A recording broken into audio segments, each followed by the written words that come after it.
up, transitioning girls and guys? If you're returning, welcome back to my channel. If you are new, welcome. I really do hope that you will check out my other content and that you will find it helpful and educational. Now, if you haven't subscribed yet, please do that, and also don't forget to press the like button and click the bell notification button so you can be notified every time I upload a new video, so you can stay updated. In today's topic, we are going to talk about the at least five common misconceptions about natural hair. Now let's get into these misconceptions, guys. Let's start with number one, being you have to do a big chop in order to go natural. I don't know who would tell people to do that. Like, if you don't feel comfortable doing a big chop, you don't have to do that, guys. If you feel like you're not gonna look cute rocking a TWA, you don't have to do that at all.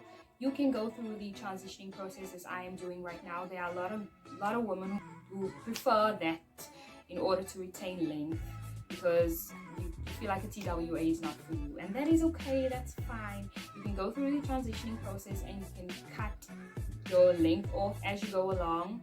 As the natural hair grows out, you can cut off your length. Maybe you can decide to cut it maybe every 3 months or 6 months. That is completely up to you, and whenever you decide to cut off all your damaged ends, it's up to you. Do not let people pressure you into doing a big chop or into cutting off your own hair. Let it be your decision. Let it only be your decision and no one else's, because it is, after all, your hair and only you have a say. So don't listen to people telling you that you need to do a big chop to start or to become a natural. You do not have to do that. Now, number two, relaxed and flat ironed hair is easier to deal with. Admittedly so, yes, this may be true, because straight hair is, it's just straight hair. It's easy to comb through, it's easy to handle. You don't have to put gels and things on it in order for it to look decent. Yes, this may be true, but if you put in the time and if you are willing to put in the time and effort into doing your relaxed hair, flat iron hair, you can do just as much with natural hair. Now, yes, admittedly, it will take more time and it will take more dedication and commitment if you decide to go natural. But if you were a regular salon visitor before making this switch, then they can just as easily style your natural hair. If you feel like you don't want to do it at home, you can go to a natural hair, a curly hair salon, and they can do it for you. But yes, natural hair, curly hair does take a lot more time and effort than relaxed and flat ironed hair. Number three, natural hair grows faster. This is not true, okay? Your hair is gonna grow at its own pace regardless of what you do, okay? It comes down to genetics and overall health on how you take care of your hair, your routine.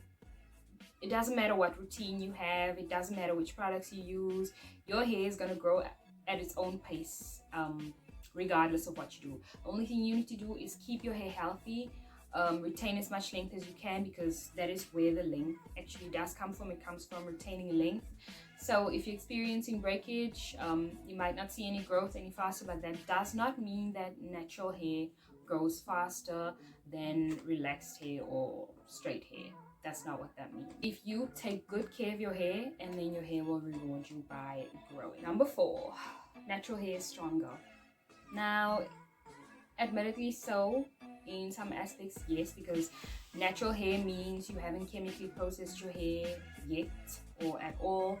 So when it comes down to coloring your hair, in comparison to hair that has been chemically processed, yes, natural hair will hold up a lot better. It won't experience as much damage because it hasn't been chemically processed. I mean, imagine putting peroxide on relaxed hair. You will have no hair. And I mean, there are some people who do this. There are people who do this, even though you know you shouldn't be putting chemicals on chemicals. There are literally people who do this. Like, why you do this? Why? So yeah, in that aspect, yes, natural hair is a bit stronger when it comes to chemicals because it hasn't been chemically processed yet. And lastly, number 5, protective styles protect your hair from everything. This is kind of true and untrue at the same time. It's kind of dependent on the person or whoever did your protective style. If you don't know how to do a protective style, please don't DIY it, guys. Go to a professional. Let them do the protective style, whether it be braids, weave, leave outs, anything like that. Let a professional do it if you don't know how to do it. And also tell whoever is doing your hair to not do it too tight, because I'm pretty sure you've heard of traction alopecia, and if you haven't, it comes from too much tension on the scalp and your hair will start balding. It will literally start pulling your hair out, and then that will cause it to not grow at that spot wherever it was pulled out. It will cause it to not grow at all, and then you might be left with a bald spot, and I don't want that, no one wants that. So please go to a professional, and whoever's doing your hair, before they start doing your hair, tell them not to braid your hair too tight or to plait your hair too tight, any of that. Tell them to not do that, because at the end of the day you will end up with the problem and they will just have their money. And also, if you have a protective style in, please do take care of it. That does not mean that you should neglect your hair. When you have braids in, weave, it doesn't matter. It does not mean that you should neglect your hair. Please oil your scalp, massage your scalp, moisturize your scalp every day if you can, if that is possible. Don't neglect your hair, because when you have a protective style in, your hair tends to get more dry, which means it gets more flaky, and that will cause it to be brittle, and it will fall out, it will break off.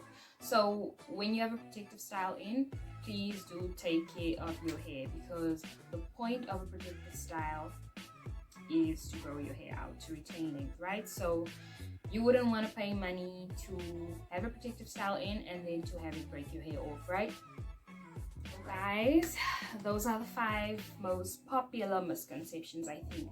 Now, if you've heard of any other misconceptions, please feel free to leave it down in the comment section. Also, don't forget to leave a like and to subscribe, because why not? And yeah, please do subscribe so that I can keep making you guys great content, so I can keep bringing you guys great content, so I can stay on YouTube and do all of that, you guys. So please, support would be appreciated. Now, I really do hope that you enjoy this video and that you will also check out my other content while you're at it, while you're on the channel. Please do that as well. That's pretty much it for the video, and I will see you guys in the next video.